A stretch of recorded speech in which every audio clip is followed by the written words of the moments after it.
The trade border was where you went. When your family had run out of uses for you. And as Megan stood at the end of the line, her white gown soiled. At the hem from the long road, her blonde hair loosened by the wind into something her sister would have called pathetic, she was not trying to be chosen. She already knew she wouldn't be. Her father had made certain of that. She could hear him now, Melvin's voice carrying the way it always did when he wanted an audience, explaining to the bordermaster why she was the last offering in the line. Not the finest. Not even acceptable really.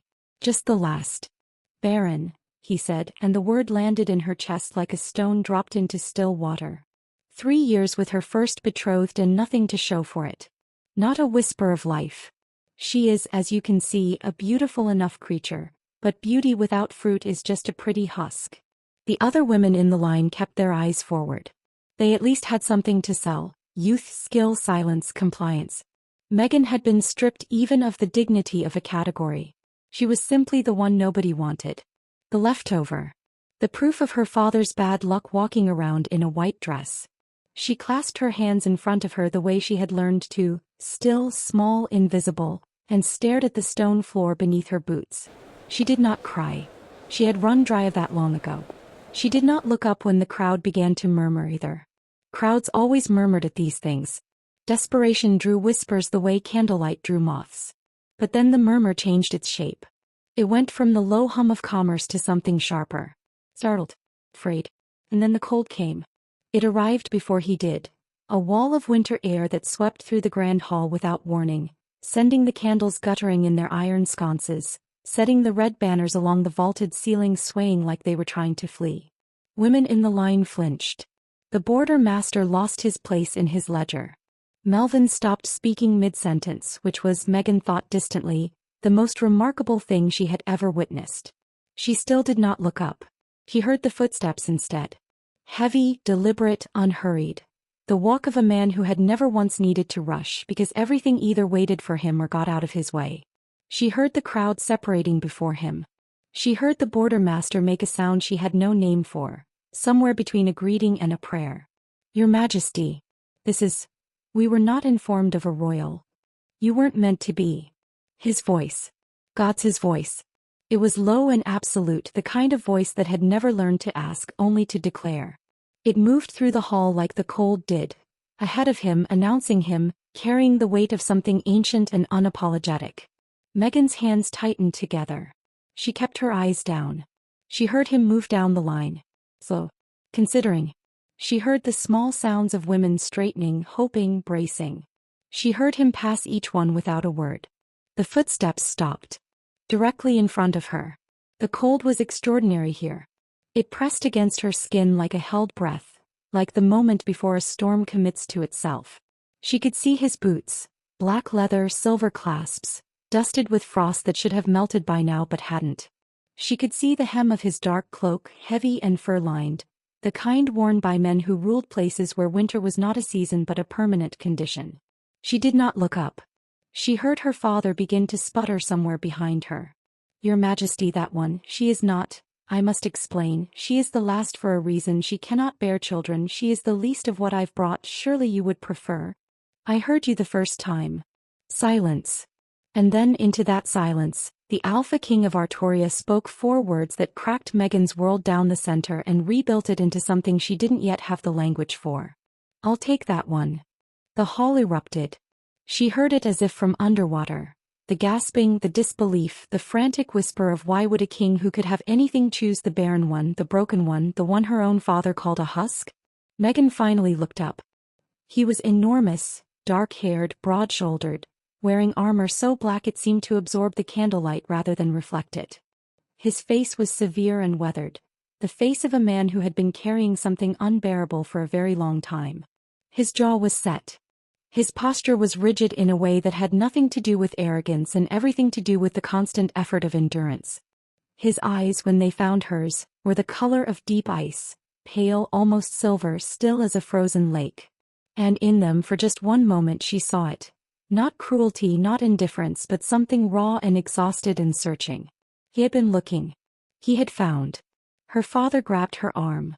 Your Majesty, please, she is worthless. Then the price for worthless should be low. Hector's gaze moved to Melvin for the first time and the man physically shrank. Name your debt. I'll clear it tonight.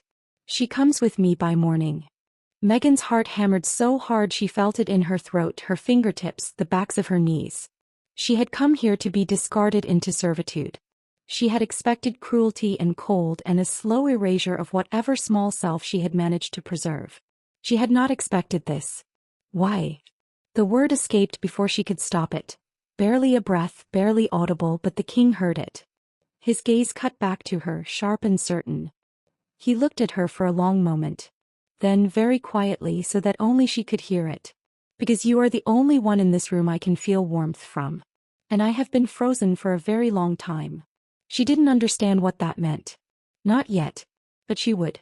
Subscribe to see how this unfolds and comment where you're watching from. I would love to say hello to you just to know how far our story is going. The hall had not recovered itself by the time the formalities began. Melvin stood with his mouth working silently for a full 3 seconds.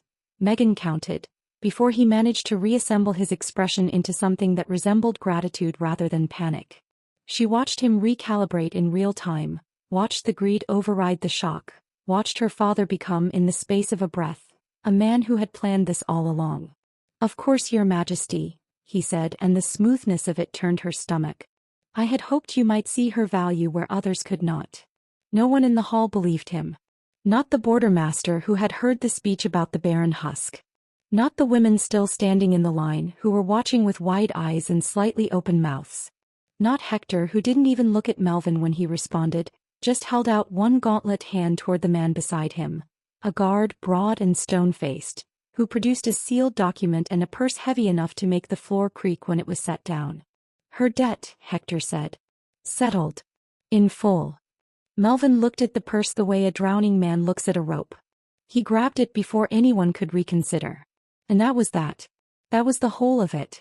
3 years of being called broken, a lifetime of being measured and found insufficient, her body discussed at dinner tables and in drawing rooms and apparently at trade borders in grand cathedral halls. All of it reduced to one heavy purse and a sealed document, and her father's hand already closing around both before she had taken her next breath. She thought she should feel something profound. Rage, perhaps, or grief, or the particular cold devastation of watching someone confirm every terrible thing you had ever suspected about how much you were worth to them. What she felt instead was a strange, hollow quiet. It was done. She was no longer Melvin's problem to solve or his debt to pay or his failure to explain. She was simply done being his. Whether that was better or worse than what came next remained to be seen.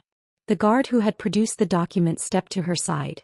Not unkindly but without warmth either, the professional neutrality of a man doing a job, and gestured toward the doors. Megan went. She did not look back at her father.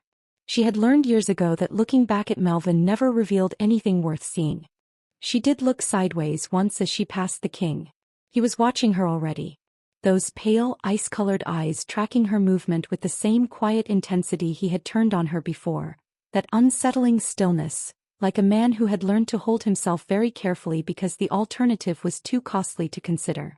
Up close he was even larger than she had first understood, broad through the chest and shoulders in a way that the dark fur-lined armor emphasized rather than created, the kind of build that came from actual use rather than ceremony. There was frost, she noticed, along the collar of his cloak. Real frost. Not decoration. Not an affectation. Actual ice forming along the edges of him, in the dead center of a hall full of lit candles. She looked away before he could decide what to do with her staring. The doors opened. The cold outside was nothing to what she had felt standing next to him. The carriage they put her in was finer than anything she had ridden in before, which was not difficult given that her father's household ran more to practicality than comfort. But still, the seats were deep and cushioned, the windows fitted with actual glass. A blanket folded neatly on the bench across from her in a dark, heavy wool. She pulled it around her shoulders not because she was cold but because it gave her hands something to do and her hands needed occupying or they would shake.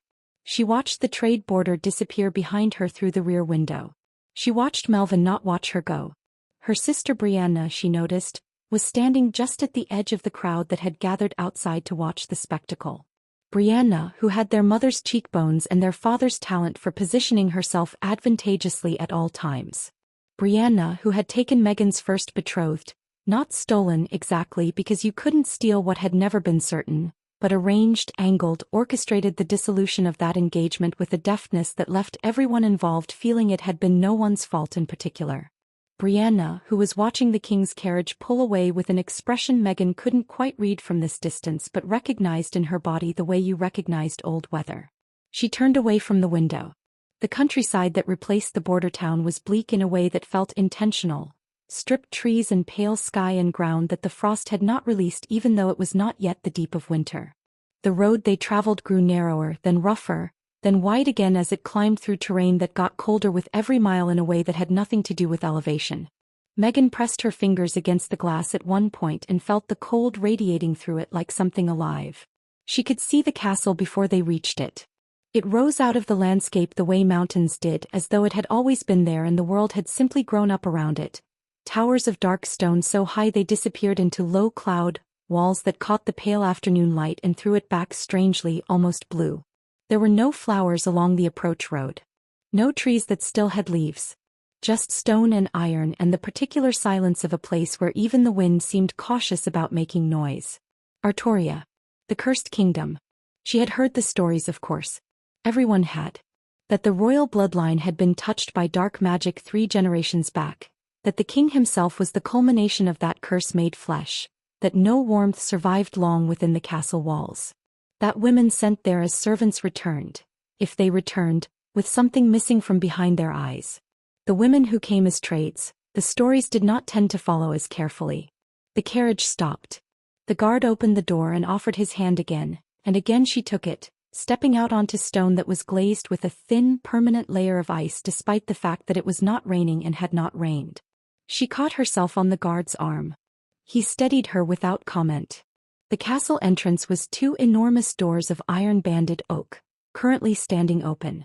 Beyond them, a corridor lit by torches in iron brackets, the flames of which burned lower and more quietly than fire had any right to.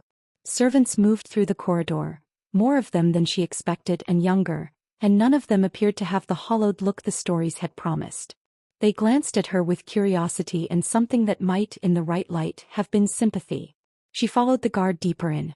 The cold intensified with every corridor.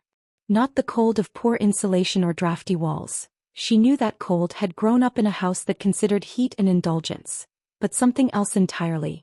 Something that had a texture to it, almost a pressure like wading into water that got deeper without warning. She could see her breath by the time they reached the great hall at the castle's center.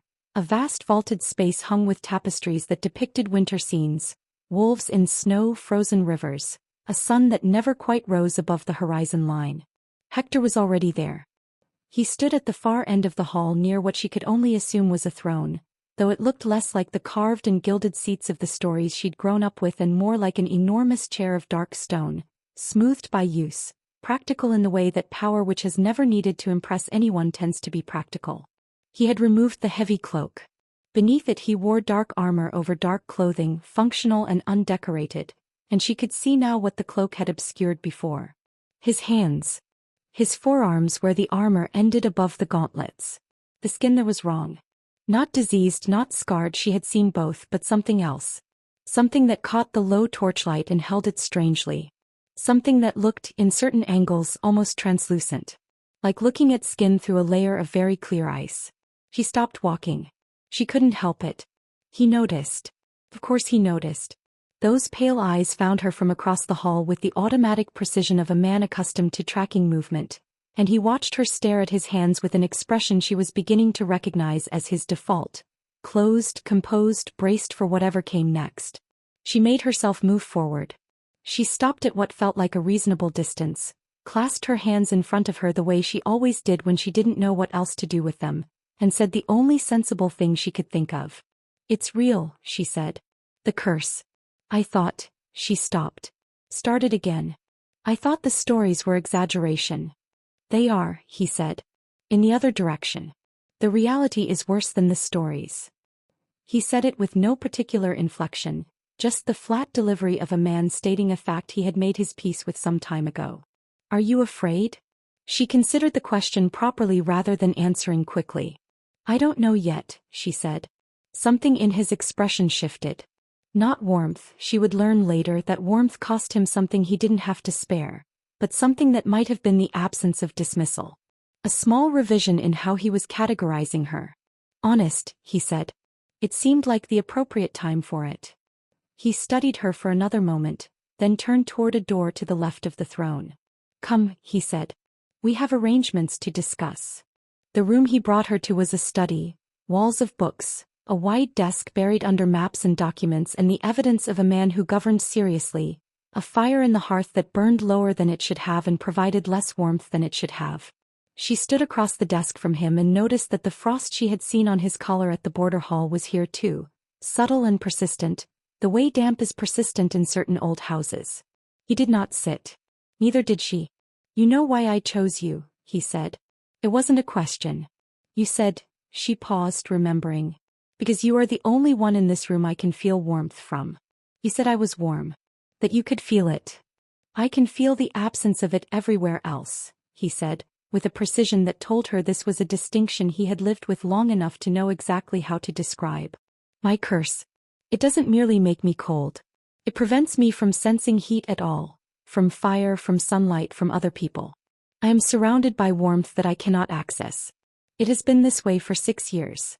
He said this the way he said most things, without decoration, without asking for her pity, just placing the information between them like a document that needed reviewing. When you entered the hall today, something was different. I could feel direction. I could feel where you were without looking. Megan stood with this for a moment. And you don't know why. Not yet. But you thought it worth, she gestured, unable to quite complete the sentence. Worth trading for. Worth a cleared debt. Worth whatever this is. I thought it worth investigating, he said. Yes. She appreciated the honesty of that more than she expected to. He wasn't pretending this was rescue. He wasn't offering her a fairy story about destiny and choice. He was telling her the truth of the transaction, which was that they were both, in their different ways, desperate, and desperation had made a decision that rationality might not have endorsed. Then what happens now? She asked. Now, he said, we make the terms clear. He moved around to the front of the desk, not closer to her, just into a slightly less formal position, and she got the sense this was a version of him being deliberate about something, arranging himself in a way that felt less like a declaration. You will be protected here. You will have quarters, resources, status. You will not be treated as a servant. My staff will treat you with respect or answer to me for it. He paused. In exchange, I ask that you remain. That you don't attempt to leave before we understand what you are to this curse. And if we never understand it, then you will have lived in comfort rather than servitude. Which is more than where you were going. She couldn't argue with that. There is one condition, he said, and his voice shifted slightly. Not softer, not harder, but careful in a new way, the way someone is careful when they are saying something they have thought about very precisely. You must never seek my love, Megan. Not because I am cruel, but because I am not capable of it. The curse has my heart as thoroughly as it has my hands. Whatever I might have been before it, I am not that now. I cannot offer you warmth or tenderness or partnership beyond what practical respect demands. If you seek those things from me, you will break against me the way water breaks against ice, and that outcome serves neither of us. The room was very quiet. The fire crackled uselessly. Megan looked at him, at this huge, haunted man in his dark armor with his impossible frost-covered skin, and thought about all the ways she had been told what she was not. Barren. Broken. A husk. A failed woman. A debt to be settled. She thought about what it would feel like to want something from someone and to be told it was impossible. She thought, I already know that feeling. I have been practicing it my entire life. I understand, she said. Do you agree? I agree, she said. On one condition of my own. His eyes narrowed slightly. Not anger. Interest. Don't lie to me, she said. Whatever else you can or cannot give, give me that. Tell me the truth of this place and this situation and yourself as far as you're able. I have had enough of people managing me with comfortable untruths. He looked at her for a long moment. Agreed, he said. They did not shake hands. The memory of what his skin looked like made her understand why he might prefer to avoid contact, and she did not push. But something settled between them in that room. Not warmth, not yet, not even the possibility of warmth. but the particular solid feeling of a contract made between two people who intend to honor it. It was not nothing. The wedding was 3 days later, as practical and undecorated as everything else in Artoria. A castle priest who moved quickly and kept his coat on. A handful of witnesses who were clearly there as a formality. Megan in a gown that had been found for her. Deep blue rather than white, which she found she preferred, white having accumulated some unfortunate associations. And Hector in the same dark armor he seemed to wear for all occasions, because ceremony in Artoria was apparently a concept that applied to other kingdoms. They said the words. They signed the documents. It was done. The wedding night, by the terms of the cold contract and by the practical logic of their situation, was to be spent in the same chambers. Not because either of them particularly wished it, but because the castle staff had clearly been briefed on the concept of appearances, and certain structures had to be maintained for the court to function. Hector had explained this to her the day before with the same businesslike clarity he applied to everything, and she had said I understand in the same even tone she was developing for all the novel situations this week kept producing. The chamber was large. The fireplace was significant. The fire in it was, predictably, losing the argument against the ambient cold. Hector had positioned himself in a chair near the window, at the greatest distance from the bed that the room's geography allowed, and was doing something with a document when she came in from the adjoining dressing room. He glanced up. "You don't have to stay awake," she said. "On my account." "I don't sleep well," he said, returning to the document. "The cold keeps me." He stopped. Started differently. "The curse. It's worse at night." She understood, suddenly, a fraction more of what 6 years of this would feel like. Not just the physical cold but the particular loneliness of a body that had become a problem to be endured. That pain arrived with the dark, that there was no position of comfort to find. She didn't say anything. She went to the other chair, closer to the fireplace than his but not dramatically so, and sat. She had brought nothing to occupy herself with and hadn't thought to ask for anything, so she simply sat and looked at the fire doing its inadequate best. The silence was not comfortable but it was not hostile either. It had the texture of two people learning the shape of a room together. After a while she said, "What does it feel like?" "The curse." He was quiet for long enough that she thought he had decided not to answer. Then, "Cold," he said. "Constant. Like being submerged in ice water except the body never goes numb to it." Numbness would be a relief. He paused. "Also pressure. In the chest. As though something is being compressed that should be able to expand." Another pause. "I don't discuss it generally." "I know," she said. "You don't have to continue." "I'm aware," he said, and there was something in it that might have been the barest edge of rye. "I find that he stopped again. Seemed to be deciding something. Speaking of it is less costly than I expected it to be." She thought, he has had no one to speak of it to. She thought, 6 years is a very long time to carry something alone. She did not say either of these things because she had the instinct that naming them would make him retreat. Instead she said, "May I ask you something else?" "Yes." "Why me specifically?" "Not, I understood what you said about feeling warmth. But you could have taken any of the other women and tested whether the effect was real. Why did you choose to formalize it this way rather than just..." She realized she was not sure how to finish the sentence without making it sound worse than she meant it. "Rather than just taking you as a servant and observing," he finished without apparent offense. "Because servants can leave. Because what I need to understand about you, if there is something to understand, will require time and proximity and a degree of..." He seemed to select the next word carefully. "Cooperation that is easier to establish if both parties have chosen it. However imperfectly." She considered that. "That's almost thoughtful," she said before she could stop herself. The sound he made was so brief and so quiet that she almost missed it. Not quite a laugh. The precursor to a laugh, perhaps, from a man who had forgotten how. "Go to sleep," he said and turned back to his document. He should have. He meant to. She settled further into the chair and let the fire's insufficient warmth work on her and closed her eyes, and was nearly under when it happened. She wasn't sure later what made her reach out. Half asleep, inhabiting that soft space where conscious decision barely applies. Her hand, resting on the arm of her chair, moved perhaps 6 inches toward where his arm rested on the arm of his. Just the outermost edge of her fingers against the back of his wrist. She felt the cold of him immediately, shocking, deep, the kind of cold that should have made her snatch her hand back. He didn't. And then, beneath the cold, she felt something else. Something she had no name for. A kind of resonance, almost like a struck bell finding its partner. Like heat recognizing a place it had been trying to reach. Hector went absolutely still.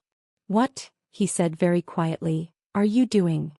"I don't know," she said honestly, still not quite awake. "Does it hurt?" A pause so long she thought he wouldn't answer. "No," he said, and something in the word was bewildered in a way that the rest of him never was.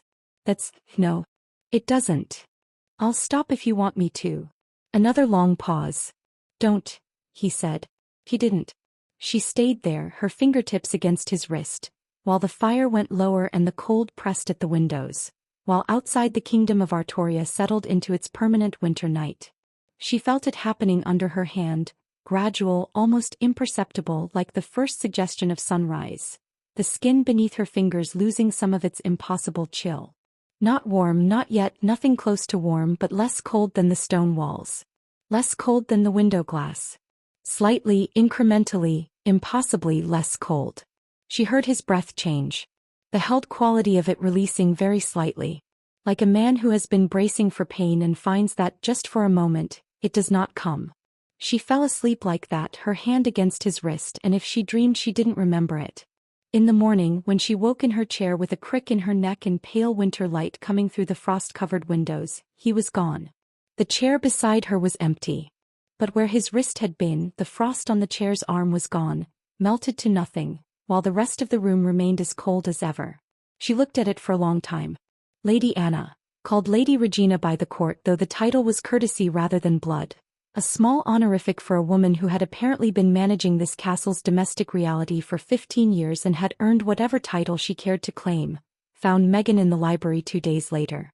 Megan had been spending considerable time in the library. It was one of the warmer rooms in the castle for reasons she had not yet determined, and it contained information about Artoria's history that no one had thought to offer her and that she had decided she needed. She had been reading with the intent focus of someone trying to understand the ground they were standing on before it shifted again. Anna was a compact woman somewhere in her 50s with a practical gray braid and the kind of face that had decided decades ago it was not interested in performing emotions it didn't feel. She came into the library, looked at Megan's arrangement of books and notes, and sat down across from her with the air of someone who had intended to do exactly this and had simply been waiting for the right moment. "You have questions," Anna said. "Many," Megan agreed. "You seem like someone who might have answers." "Some." Anna picked up one of the books Megan had open. A history of the Artoria bloodline, dense and dry and clearly written by someone who had cared more for completeness than readability, and set it down again with mild approval. "You've been thorough." "My father believed women shouldn't be educated past usefulness," Megan said. "I disagreed with him privately for years. I find I disagree more easily out loud now." Something in Anna's expression revised itself upward. "How are you finding it?" she said, less question than invitation. "Cold," Megan said. "Strange. Less terrible than I expected." She paused. "He doesn't speak much." "He doesn't speak much to anyone," Anna said. "He spoke more before. The curse takes things beyond the physical. I've watched it. What it cost him to interact, to present himself, to be king of a place while also being..." She stopped. "That's not mine to describe." "I understand." Megan turned a page that she wasn't really reading. "Can I ask you something directly? You seem like a woman who does that regardless." "The warmth," Megan said. "Whatever he felt from me in that hall.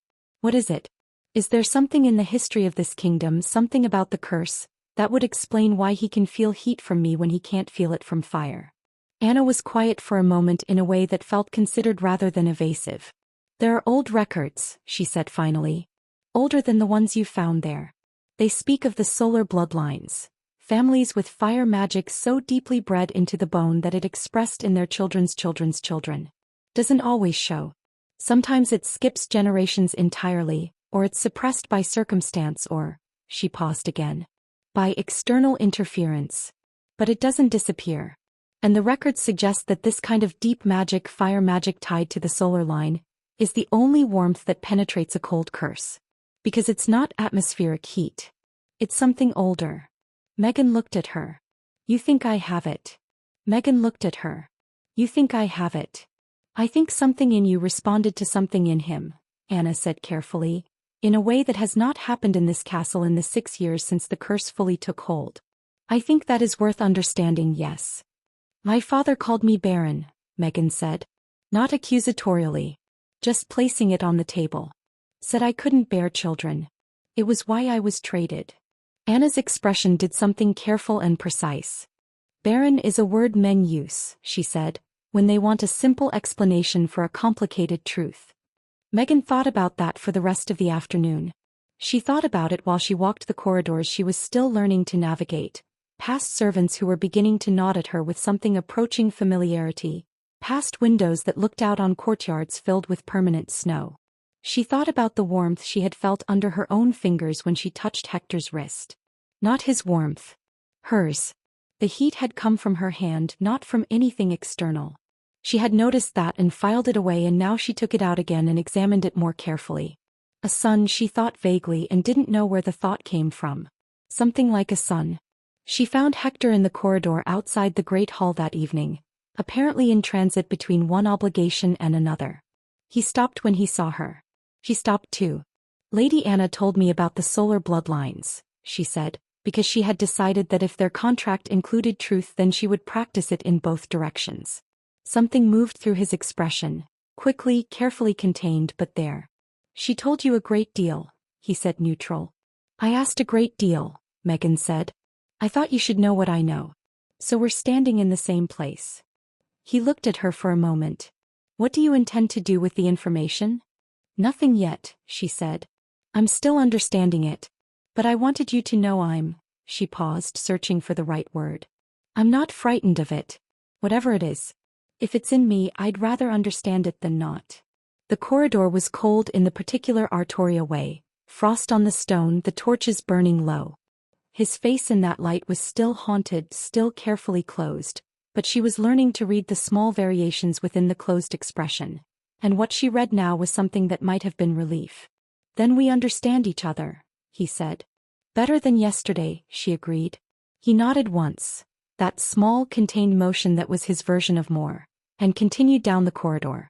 She watched him go, that rigid bearing that she now understood was not arrogance but the constant effort of a man managing a body that was working against him every minute of every day, and she felt something in her chest that she also didn't have a name for yet.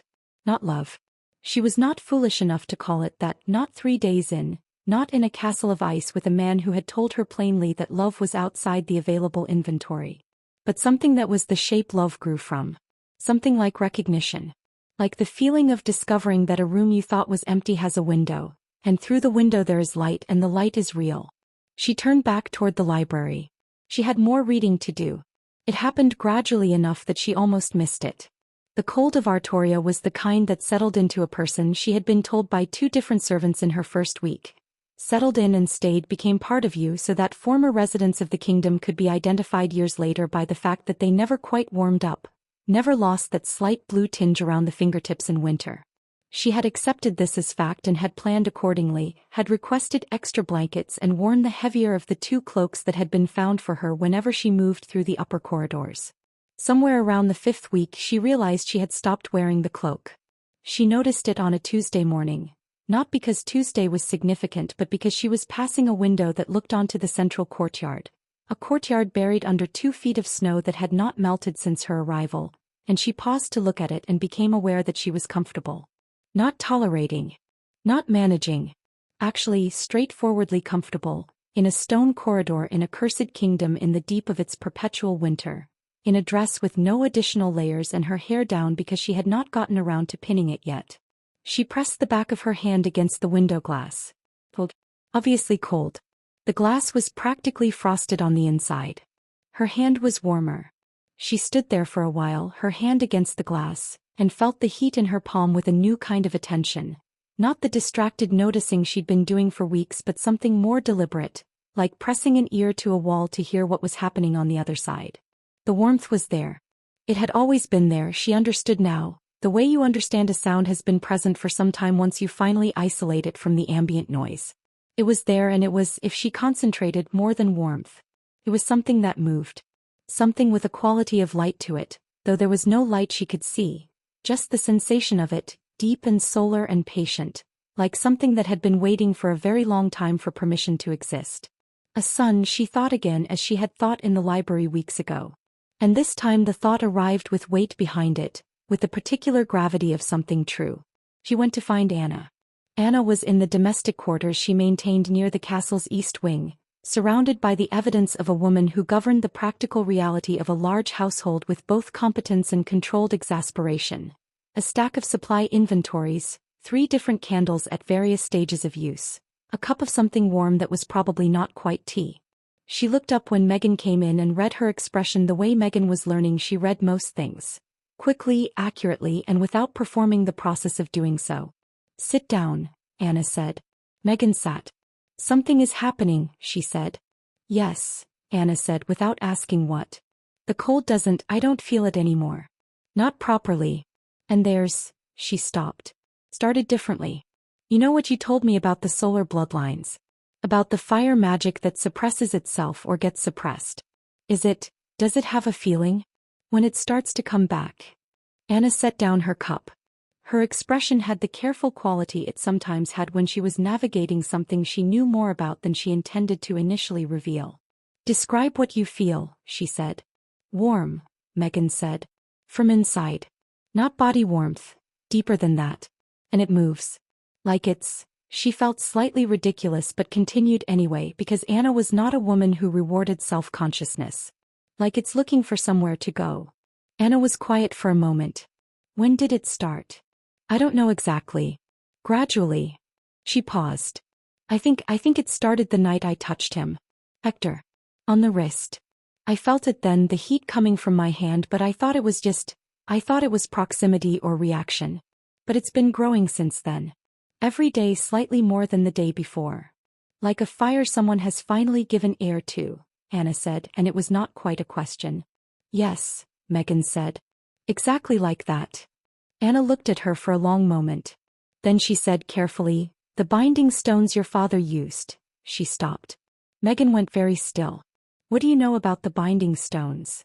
"I suspected," Anna said. "When you arrived.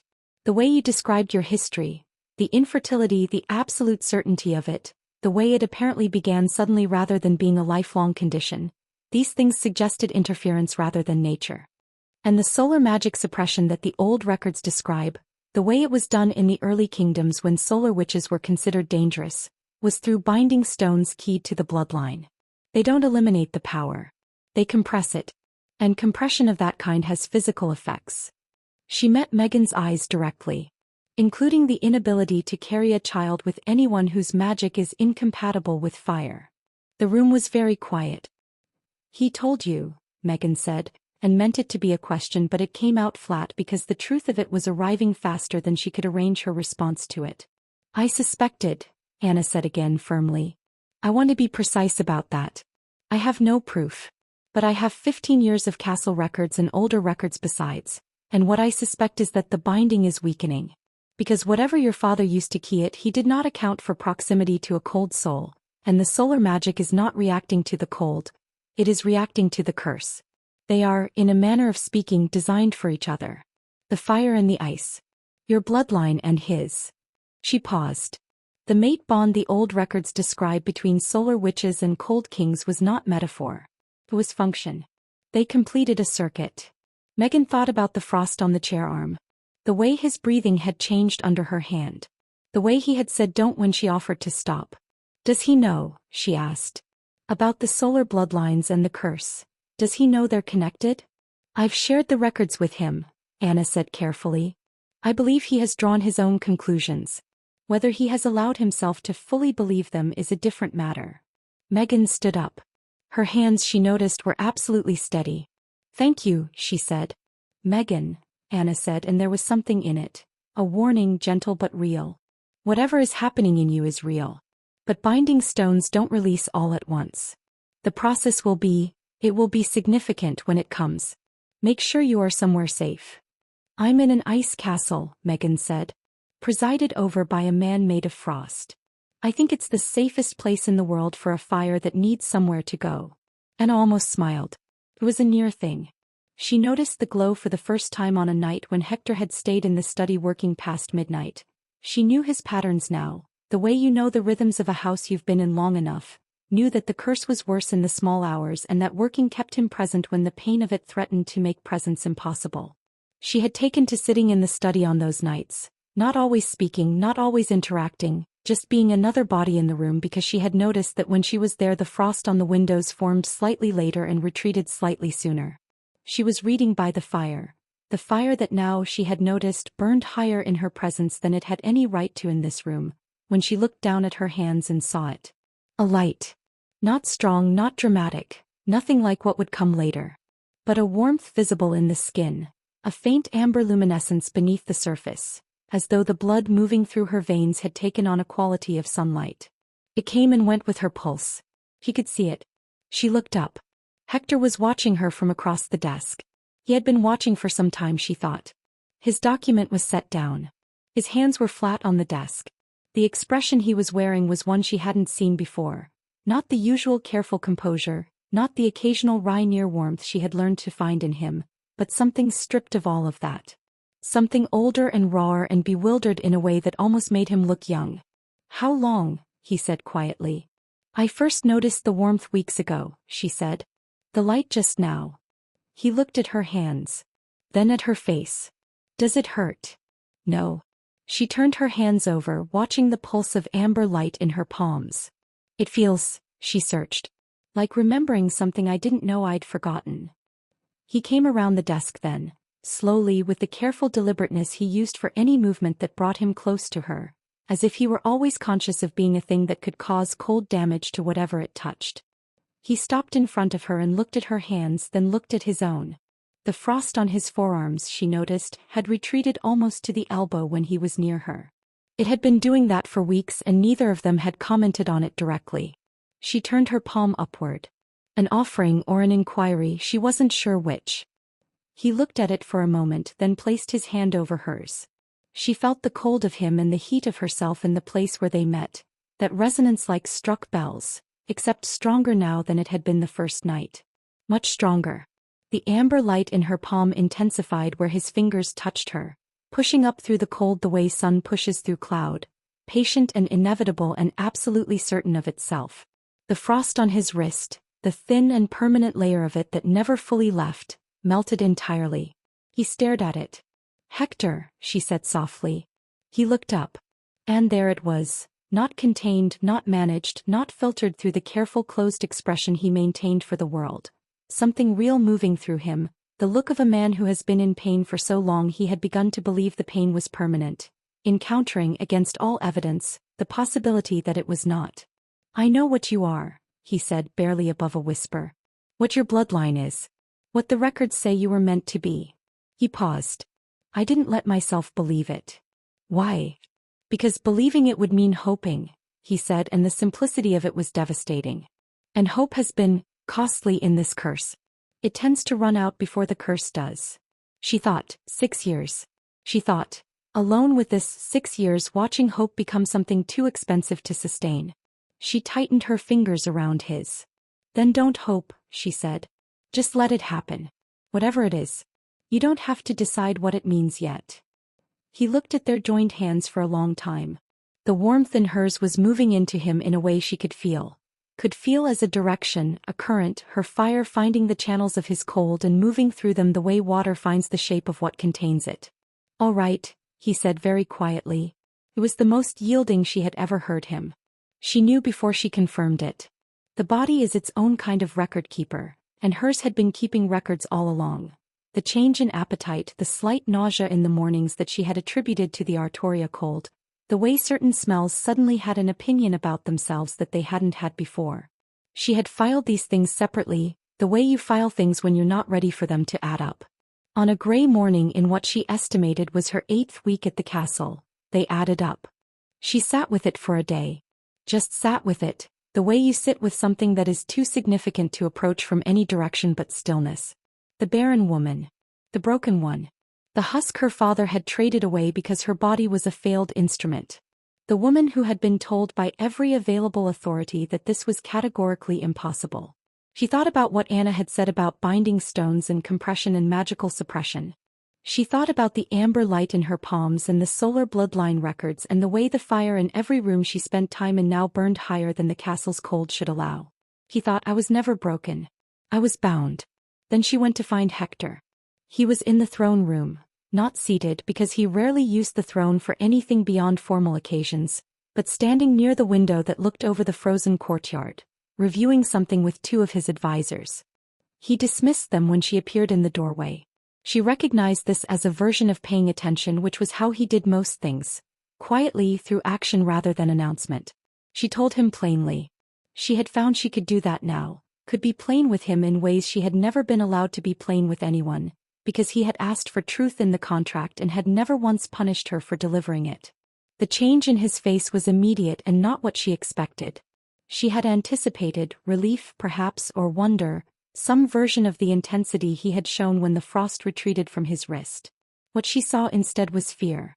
Real fear, the kind that doesn't have time to compose itself into something more acceptable.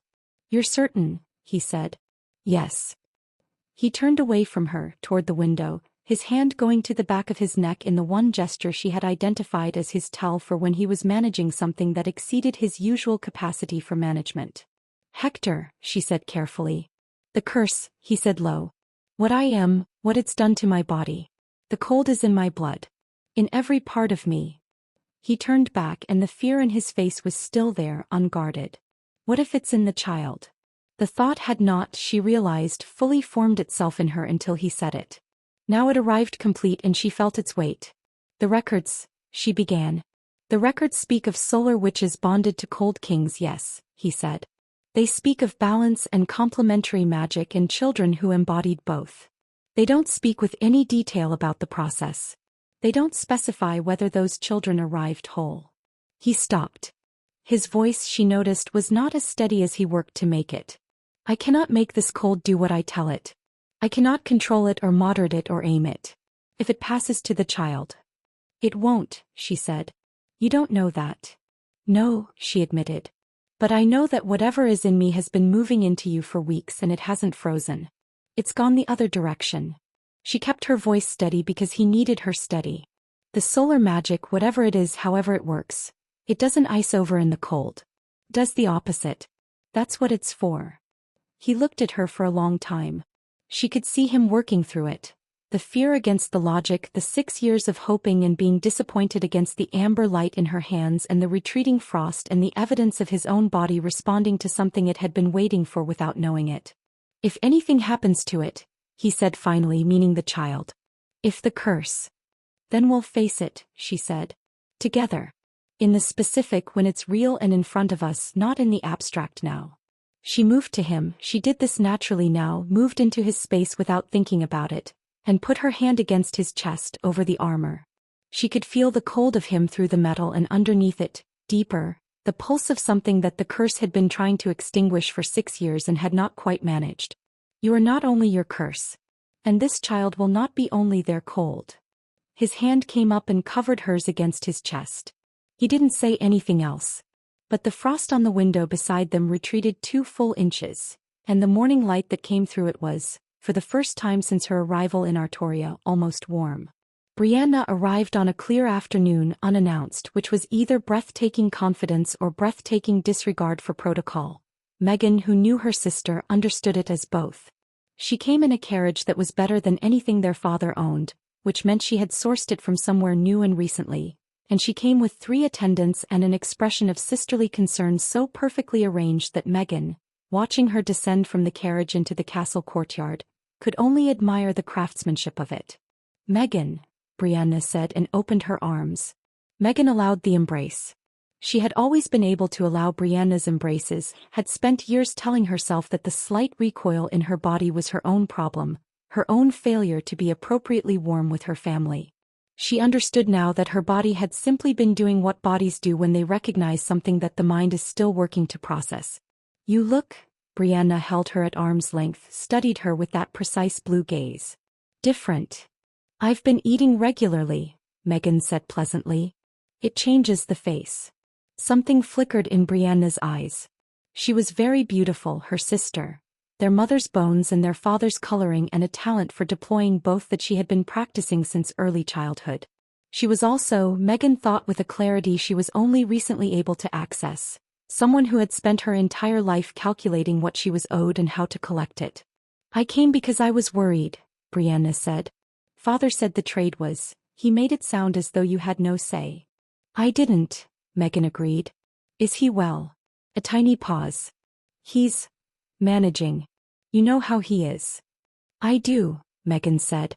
Yes. She smiled. Come inside. I'll have tea arranged. She watched Brianna move through the castle with the attentiveness of a woman taking inventory, which is what it was. The rooms, the tapestries, the quality of the stone and the evidence of resources. Brianna's gaze catalogued all of it with the practiced efficiency of someone who had learned to assess value before sentiment, always as a first principle. Megan watched her gaze sharpen when 2 castle guards passed. Watched it sharpen further when a senior advisor bowed to Megan and addressed her as my queen. They had tea in the solar, the warmest room in the castle now, which coincided entirely with Megan having decided it was her preferred space. And Brianna arranged herself beautifully on a chair and made conversation that was really reconnaissance, asking about the king, about the court, about the castle's political position, each question wrapped in a gauze of sisterly inquiry that would have been impenetrable to Megan a year ago. You're pregnant, Brianna said as easily as if she were noting the weather. Megan had not told her. Had not gestured toward it, had worn nothing that would indicate it, was barely showing enough to notice even when looking directly. How did you know? Megan said, not a question. I know your face, Brianna said. I've known your face my whole life.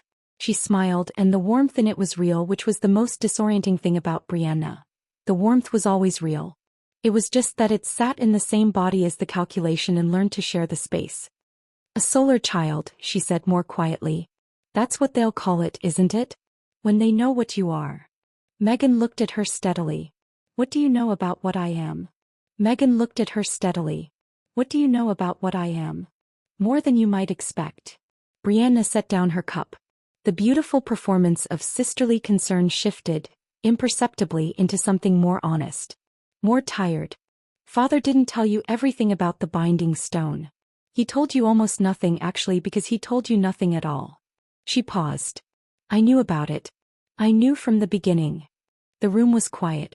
Outside the window, snow fell in the courtyard with the patience of things that have been falling for years. Go on, Megan said. He said, Brianna stopped. Restarted. He said it was for your protection. That your fire magic was dangerous, uncontrolled, that without the binding you would hurt yourself or someone else. I was 15. I believed him. She met Megan's eyes. I helped him hold the stone in place during the binding ceremony because he said he needed a blood relative and I was the only one present and I thought. She stopped again. I thought I was helping you. Megan regarded her sister for a long moment. She believed the 15-year-old. She did. She could see her, young and trusting and handed a story by a man who had been telling convincing stories their whole lives. What she was less certain about was the woman sitting in front of her now, who was not 15 and who had watched Megan traded away and said nothing, and who had arrived here now as Megan was beginning to understand her own power, with perfect timing. Why are you here, Brianna? She said. Truly. Something moved through her sister's expression. I want, she stopped. When the child is born, I want to be part of it. Part of this.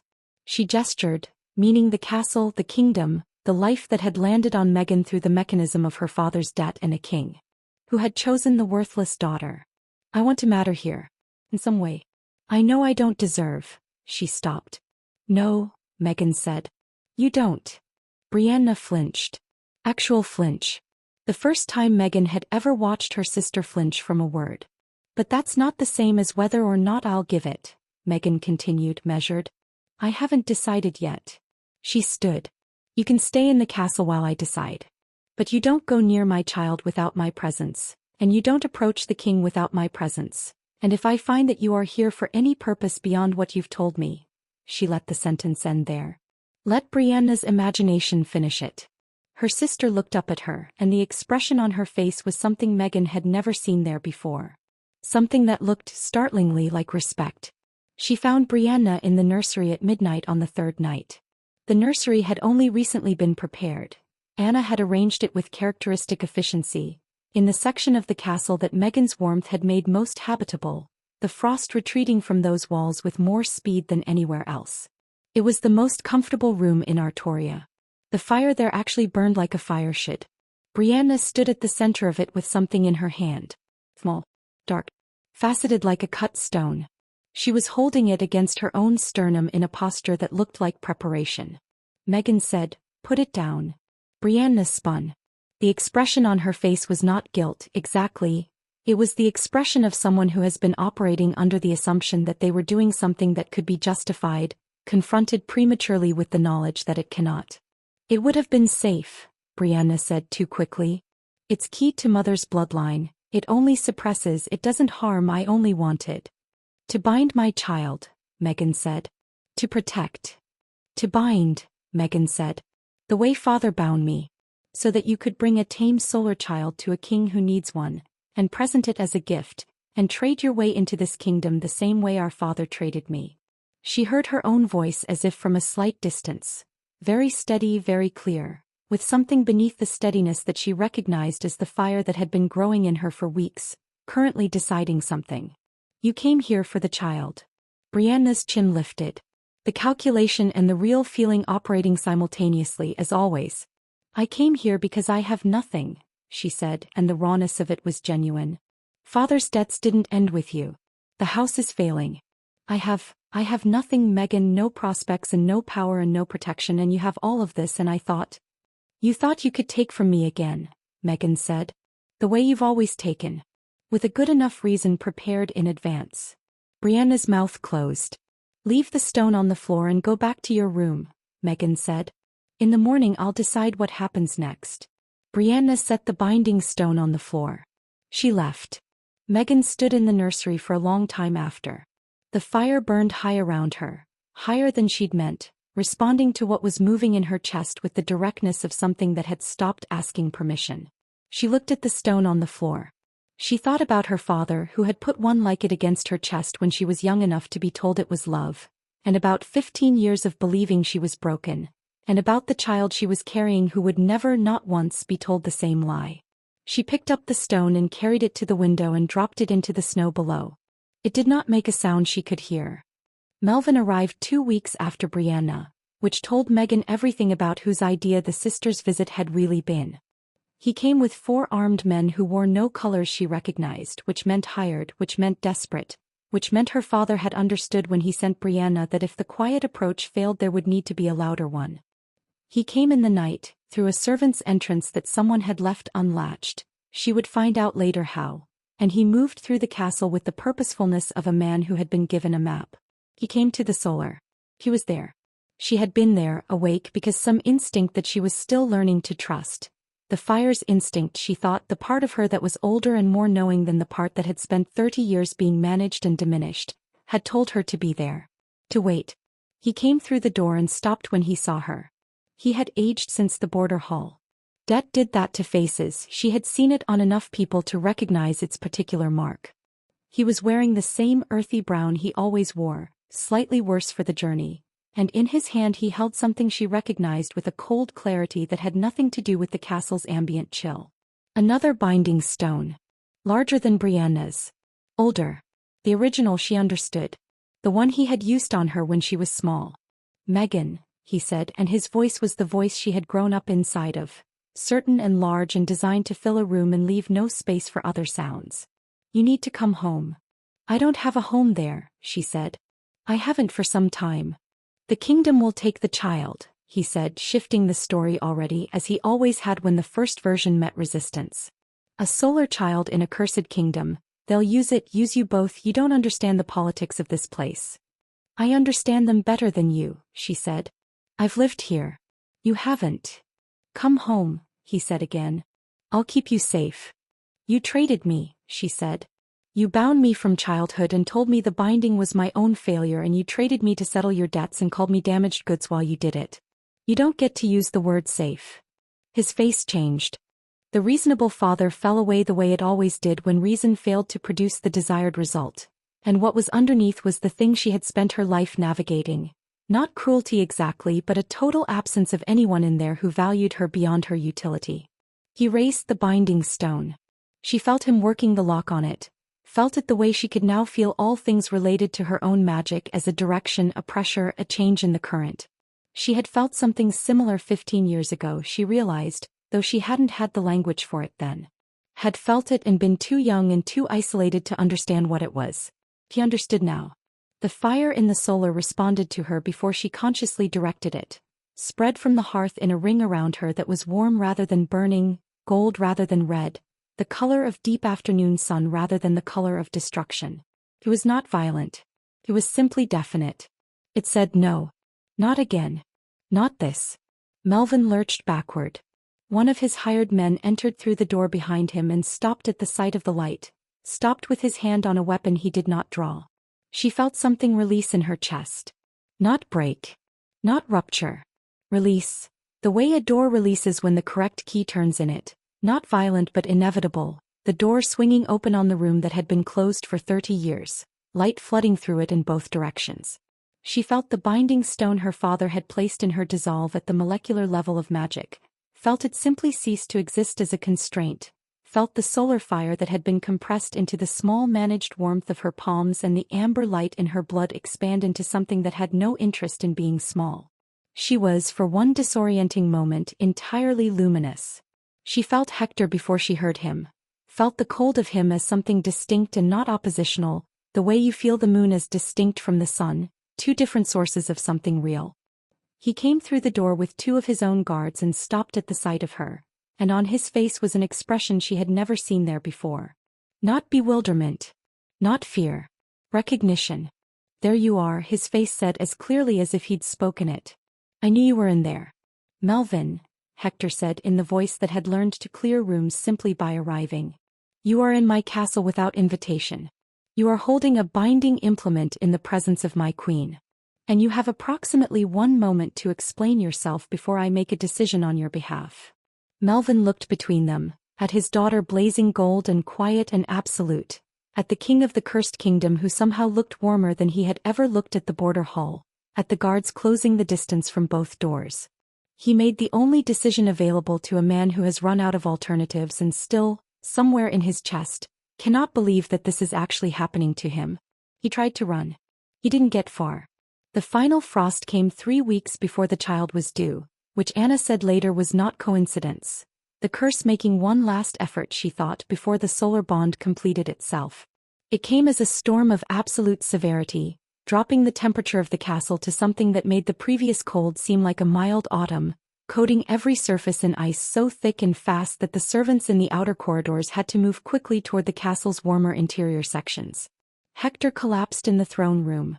She was not there when it happened. She heard it from Anna, who came for her immediately, but she arrived to find him on the floor with 2 guards and his physician and a cold radiating from him that drove everyone else in the room to the far walls.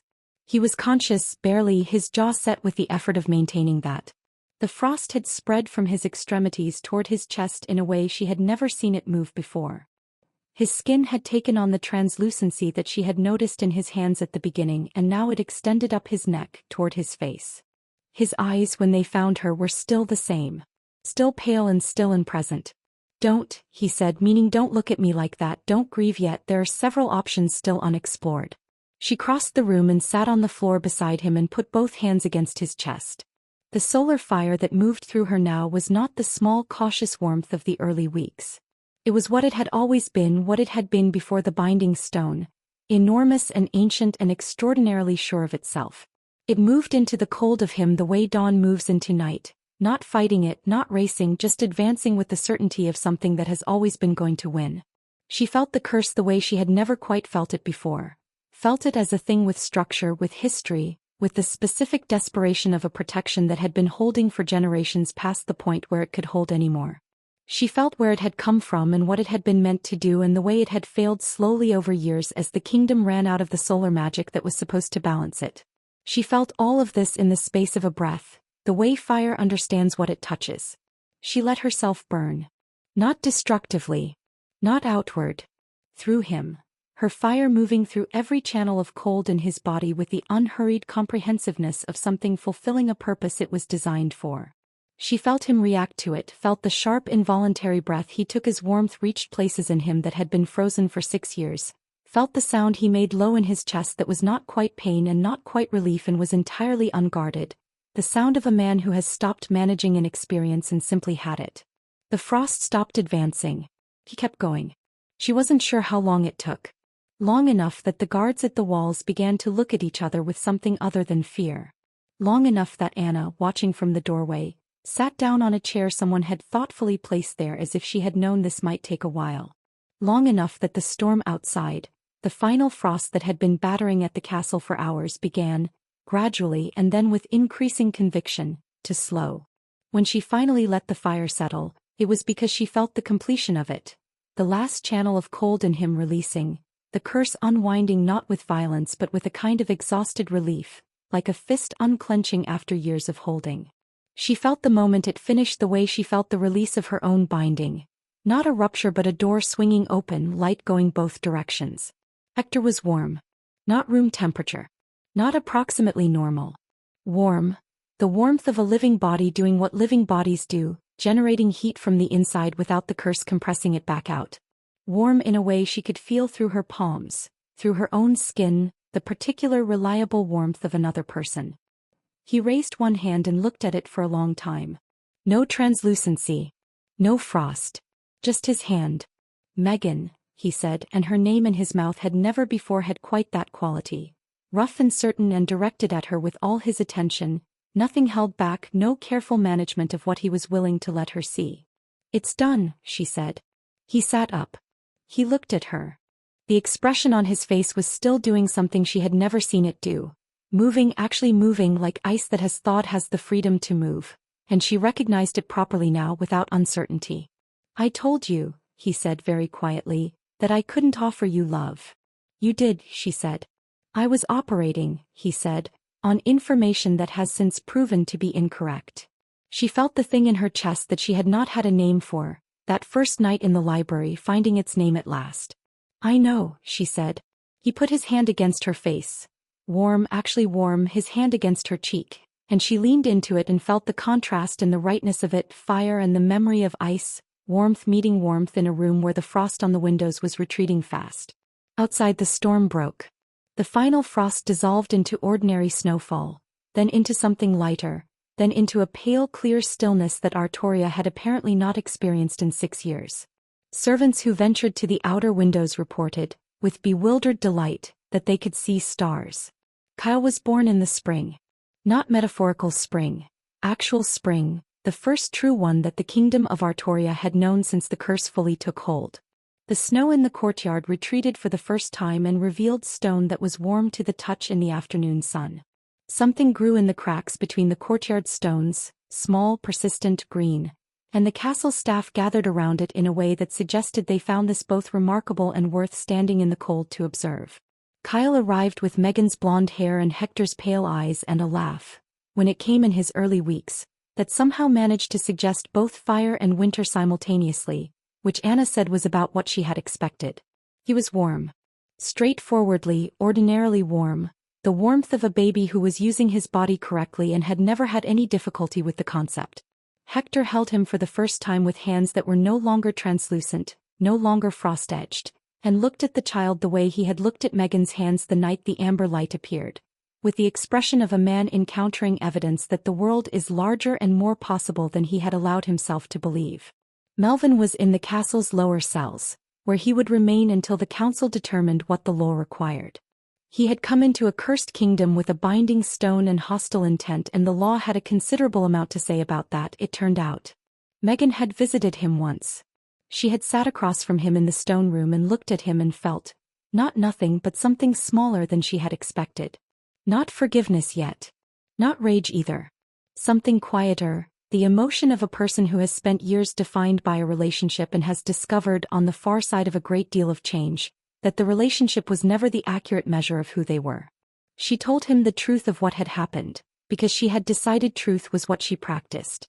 What he had bound. What the binding had cost her and what the fire had always been. She watched him receive it and did not try to manage his response to it. That was his to carry. Then she went back to her family.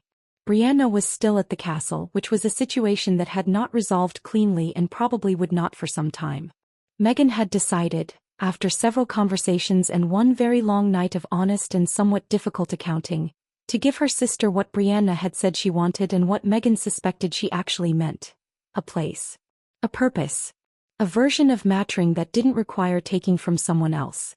Whether Brianna was capable of accepting that without reverting was a question only time would answer. Megan had decided she was willing to spend some time finding out. It was not trust. Not yet. But it was a door she had chosen not to close. She stood at the window of the solar on an afternoon in late spring. The window that looked over the courtyard, the same window where she had first pressed her hand to the glass and noticed her own warmth, and watched the courtyard below. Hector was there, which she had not expected.